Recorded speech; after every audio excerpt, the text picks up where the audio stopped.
Los protagonistas de la noticia en Notimundo.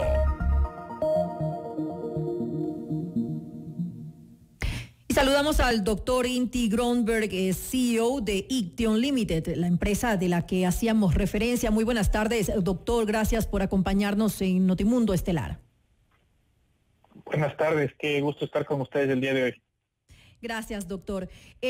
La empresa, como lo dije inicialmente al inicio de esta entrevista, ha sido elegida como una de las ganadoras de este concurso mundial. Pero ¿qué significa haber ganado esta competencia? ¿Cuál es el trabajo que se va a llevar adelante por su empresa?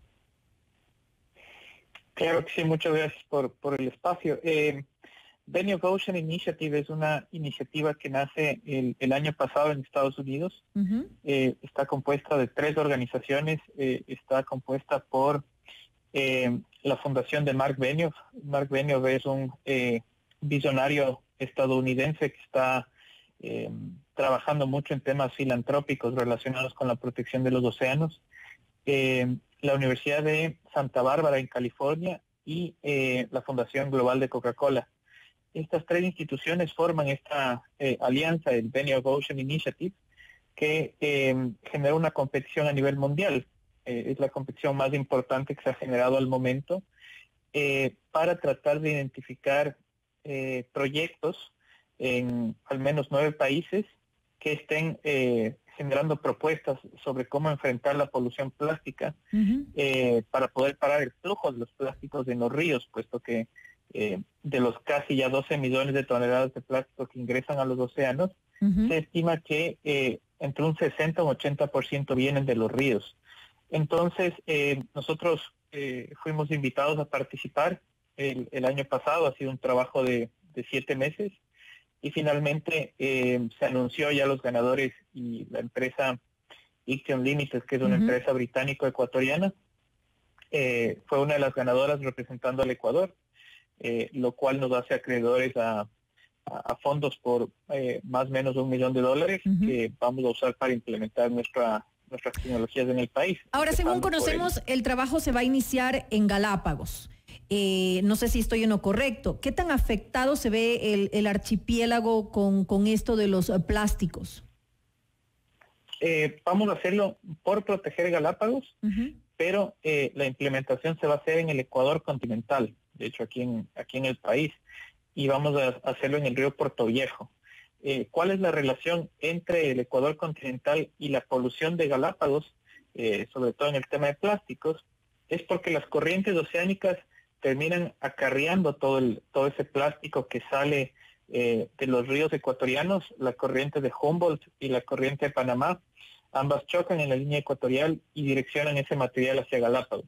Uh-huh. Entonces, el principal motivante de este proyecto es parar ese flujo de plásticos antes de que llegue al océano y por ende termine en las costas. ¿Y por qué en el río Puerto Viejo específicamente? Tenemos nosotros un análisis de 11 ríos en el país que son, uh-huh, los que tienen una cantidad considerable de polución plástica. Están entre ellos el río Guayas, el río Esmeraldas, el río Puerto Viejo también es uno de ellos.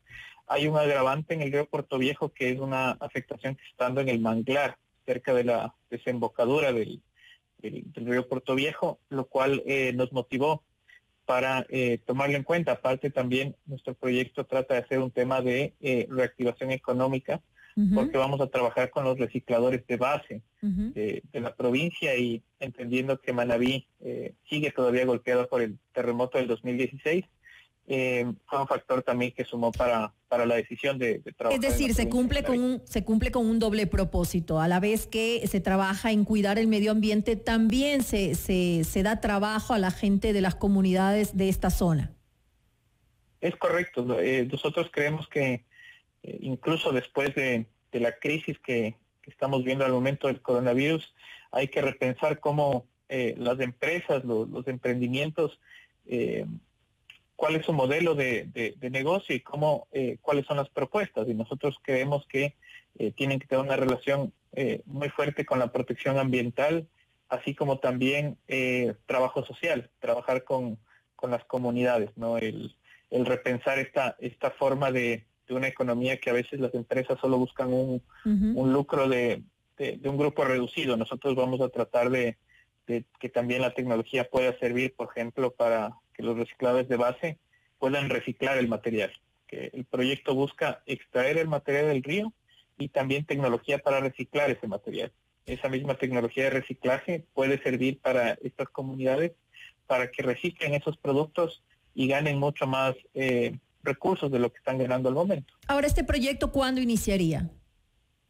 Ya inició. Nosotros hemos oficialmente empezado en finales del mes de marzo, ya con la firma del contrato con la Universidad de California. Es un contrato de 3 años. Al momento estamos trabajando acá en Londres en los estudios de ingeniería de detalle de la tecnología que va a ser instalada en Puerto Viejo, y en Ecuador estamos trabajando dentro de las posibilidades por el tema coronavirus en los estudios de factibilidad ya para determinar el sitio exacto. Esperamos nosotros ya importar la máquina para instalación a finales de este año y empezar ya operaciones con la máquina en el río probablemente a principios del siguiente año. Ahora, ¿el gobierno no interviene para nada en este proyecto? No, al momento no estamos trabajando con el gobierno ecuatoriano. Tuvimos una reunión con el nuevo ministro de Ambiente en la cual se expresó un interés de colaborar. ¿Se podría tal vez aplicar en otros puntos del país? Sí, sería bastante importante. Ojalá. Estos son proyectos de envergadura internacional y el sueño nuestro como empresa es tratar de que por un lado llegue la menor cantidad de plástico hacia las Islas Galápagos desde el Ecuador y ponernos como un ejemplo a nivel internacional en ese sentido, como país, que sea uno de los países que controle este flujo de plásticos y también que use esos datos para en base a eso generar políticas en contra de la polución plástica. ¿Pero usted considera que hay suficiente interés por parte del gobierno para intervenir en esto y de los gobiernos en general en nuestro país para realmente ponerse la camiseta y luchar contra este daño ambiental?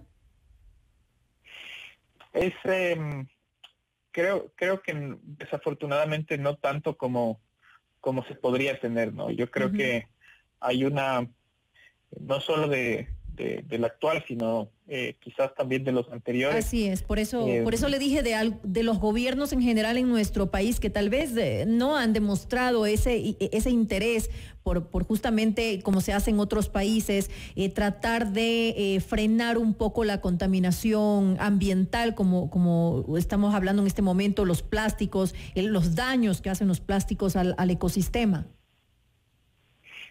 Sí, desafortunadamente esa es la realidad, ¿no? Los ríos del país son el reflejo de lo que estamos comentando y, por ejemplo, el tema de aguas servidas, más del 88% de aguas servidas estarían terminando directamente contaminando los ríos del Ecuador. Los ríos del Ecuador están en un estado bastante de un nivel de degradación muy alto, ¿no?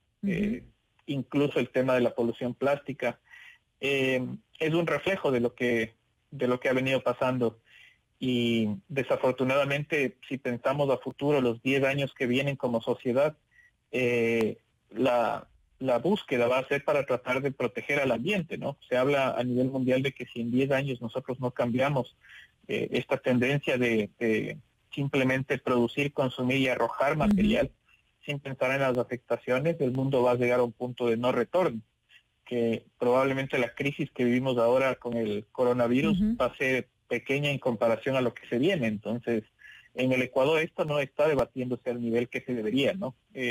No veo algo como con la importancia que se tiene y cómo se discute en otras partes del mundo. Falta tal vez sembrar mayor conciencia en los ciudadanos para que entiendan lo que esto significa para las generaciones futuras. Hay una mezcla de factores ahí, ¿no? Yo creo que generacionalmente hablando, las nuevas generaciones del país tienen ya una conciencia un poco mayor.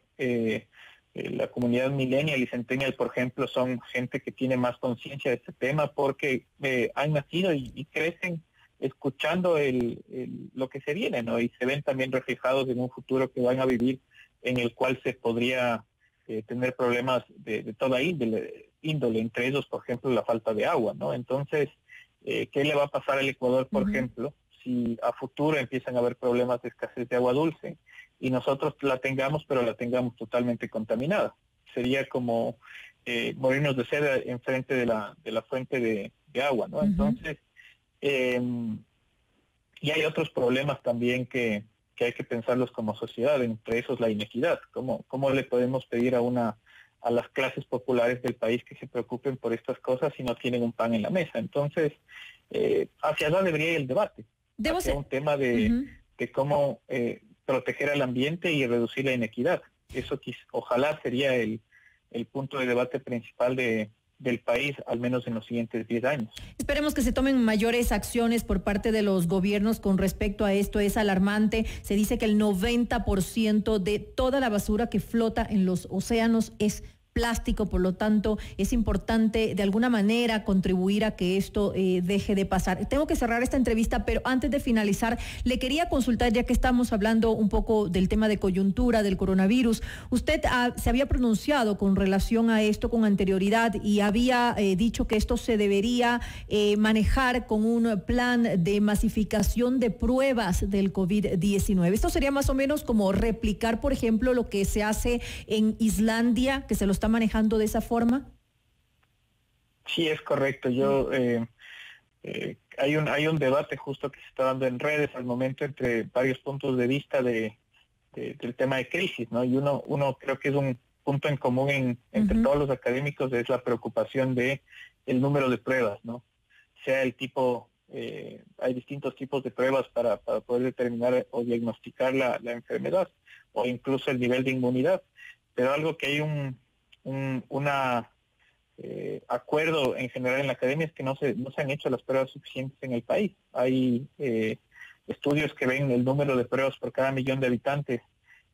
Cuando vemos datos de Italia, por ejemplo, que ha crecido de una forma significativa, ellos están llegando a las 12.000 pruebas por cada millón de habitantes, mientras que en el Ecuador estamos hablando de que se llegarían con los nuevos equipos que anunció el gobierno a las 2.500, 2.600 pruebas.